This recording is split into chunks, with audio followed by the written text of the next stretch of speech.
तन पवित्र सेवा किए, धन पवित्र कर दान, मन पवित्र हरि भजन सो होत त्रिविध कल्याण। भक्तजनों, माताओं बहनों, सादर जय श्री कृष्ण। हमारे YouTube चैनल में आप सभी का बहुत बहुत स्वागत है। मैं हूं आपके साथ आचार्य धर्मेंद्र शास्त्री।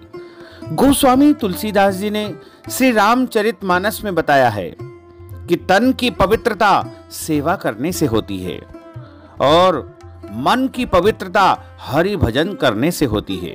वहीं धन की पवित्रता दान करने से होती है। इस समय पुरुषोत्तम मास अधिक मास चल रहा है और अधिक मास में पुरुषोत्तम मास में दान पुण्य करने का करोड़ों गुना फल मनुष्य को प्राप्त होता है। ऐसे में कुछ ऐसी वस्तुएं हैं जिनका दान आपको भूल कर भी नहीं करना चाहिए, अन्यथा आपके घर में सुख के बजाय दुख आ जाएगा। और यदि आप लक्ष्मी की कामना करोगे तो आपके घर में दरिद्रता आ जाएगी। इसलिए आप इन वस्तुओं को भूल कर भी अधिक मास में पुरुषोत्तम मास में दान न करें। वैसे दान करने की जो सूची है वो हमने आपके लिए दूसरे वीडियो में प्रस्तुत की है। उसको देखते हुए उसके अनुसार ही आपको दान पुण्य करना चाहिए। इस बार अधिक मास के रूप में श्रावण माह आया है और अधिक मास 3 वर्ष में आता है। अधिक मास को पुरुषोत्तम मास का स्वरूप माना गया है तथा साक्षात नारायण का स्वरूप अधिक मास माना जाता है। और अधिक मास में जितना भी आप श्रेष्ठ कर्म करोगे, अच्छे कार्य करोगे, परोपकारी कार्य करोगे, दान करोगे, पुण्य करोगे, जप करोगे, तप करोगे, उसका आपको कोटि गुना यानी करोड़ों गुना फल प्राप्त होगा। ऐसे में आपको इस अधिक मास में पुरुषोत्तम मास में इन वस्तुओं का गलती से भी दान नहीं करना चाहिए। उनमें सबसे पहली वस्तु है प्लास्टिक से बनी कोई भी वस्तु का दान अधिक मास अथवा पुरुषोत्तम मास में आपको नहीं करना चाहिए। जैसे प्लास्टिक के डब्बे हो, प्लास्टिक की बाल्टी हो, प्लास्टिक की तगारी हो या प्लास्टिक से बने कोई भी बर्तन का दान आपको अधिक मास में बिल्कुल नहीं करना चाहिए, क्योंकि प्लास्टिक का दान करने से राहु और केतु जो है आपके कुपित हो जाएंगे और आपके जीवन में दुख आएगा, अशांति आएगी। दूसरी वस्तु है अधिक मास पुरुषोत्तम मास में लोहे के बर्तन का दान भी आपको नहीं करना चाहिए। और तीसरी वस्तु अधिक मास में स्टील का बर्तन या स्टील का दान नहीं करना चाहिए। स्टील का दान करने से घर में लड़ाई झगड़ा बढ़ेगा और घर की सुख शांति भंग हो जाएगी। इसलिए आप स्टील के बर्तनों का दान अधिक मास में बिल्कुल न करें।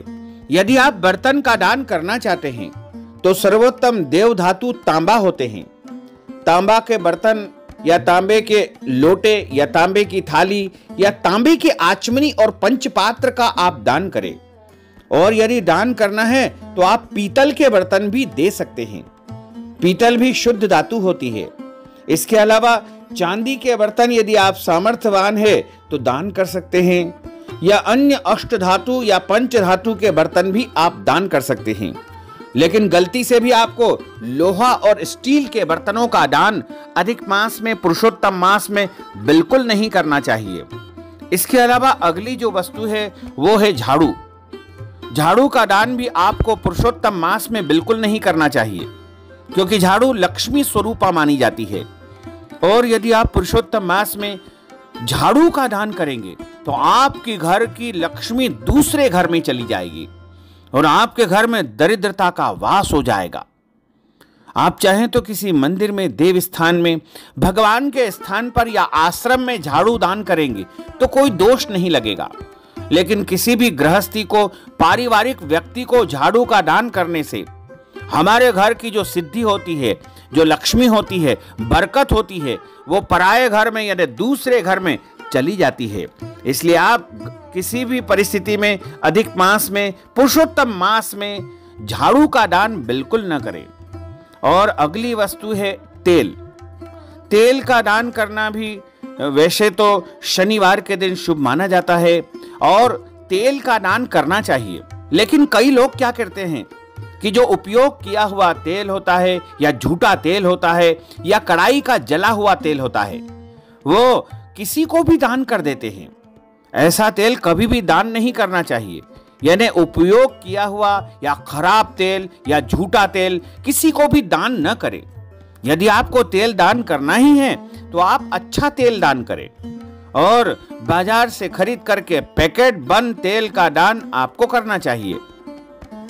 अक्सर हम अपने पुराने कपड़े जरूरतमंद लोगों को दान करते हैं, लेकिन आप इस बात का ध्यान रखें कि गरीबों को और जरूरतमंद लोगों को आप यदि पुराने कपड़े दान करेंगे तो उसका कोई दोष नहीं है, लेकिन आप साधु संतों को, ब्राह्मणों को, विद्वानों को, पूज्य पुरुषों को कभी भी पुराने कपड़ों का दान नहीं करें, पहने हुए कपड़ों का दान नहीं करें, उपयोग किए हुए कपड़ों का दान नहीं करें। यदि ऐसा करेंगे तो आपसे लक्ष्मी जी नाराज हो जाएगी और आपको पैसों की परेशानी झेलनी पड़ेगी और आपके घर में दुख आएगा, कष्ट आएगा, संकट आएगा। इसलिए आप अधिक मास, पुरुषोत्तम मास में अपने उपयोग किए हुए या पुराने कपड़े ब्राह्मण देवता को, पूज्य पुरुषों को गलती से भी दान न करें। इसके बाद अगली वस्तु आती है नुकीली वस्तु। अधिक मास या पुरुषोत्तम मास में आपको नुकीली वस्तुएं जैसे चाकू, कैंची, तलवार या कोई भी नुकीली वस्तु का दान नहीं करना चाहिए। ज्योतिष शास्त्र में ऐसा करना नुकसानदायक बताया गया है। नुकीली वस्तु का दान करने से घर में लड़ाई झगड़ा होता है, पारिवारिक लोगों के बीच में तनाव या रिश्ते खराब होने की आशंका बनी रहती है और घर में कलहपूर्ण स्थिति निर्मित हो जाती है। ऐसे में आप भूल कर भी नुकीली वस्तु का दान बिल्कुल न करें। और अगली वस्तु आती है भोजन। भोजन का दान करना बहुत पुण्यकारी माना जाता है, लेकिन कई बार हम क्या गलती कर बैठते हैं कि जो झूठा भोजन होता है या झूठी थाली होती है या भोजन संबंधी कोई भी झूठा पदार्थ होता है, वो हम किसी भी गरीब व्यक्ति को दे देते हैं। ऐसा करना बिल्कुल गलत माना जाता है। गलती से भी आप किसी को भी झूठा भोजन न देवे। गौ माता को भी झूठा भोजन नहीं देना चाहिए। झूठा भोजन यदि गौ माता को खिलाएंगे तो आपको बहुत पाप लगेगा, बहुत कष्ट होगा और आपके जीवन में कई प्रकार की संकट और कष्ट उपस्थित हो जाएंगे। बासी खाना भी दान नहीं करना चाहिए और बासी भोजन या झूठा भोजन दान करने से या देने से पारिवारिक सदस्यों में रोग बढ़ेगा, किसी विवाद में आप फंस सकते हैं, कोर्ट कचहरी में आपका पैसा खर्च होने की संभावना निर्मित हो सकती है। इसलिए आपको गलती से भी झूठा भोजन या बासी भोजन का दान नहीं करना चाहिए। यदि आप दान करना चाहते हैं तो अच्छे कपड़ों का दान करें। यदि आप दान करना चाहते हैं तो तांबा या पीतल के बर्तनों का दान करें। यदि आप भोजन का दान करना चाहते हैं तो आप भोजन या भोजन पदार्थ का दान करें, यानी भोजन बनाने का जो सामान होता है उसका आप दान कर सकते हैं। यानी हमेशा हमको शुद्ध और पवित्र वस्तुओं का ही दान करना चाहिए। अधिक मास, पुरुषोत्तम मास में वैसे अलग अलग वस्तुओं को दान करने का विशेष महत्व माना गया है।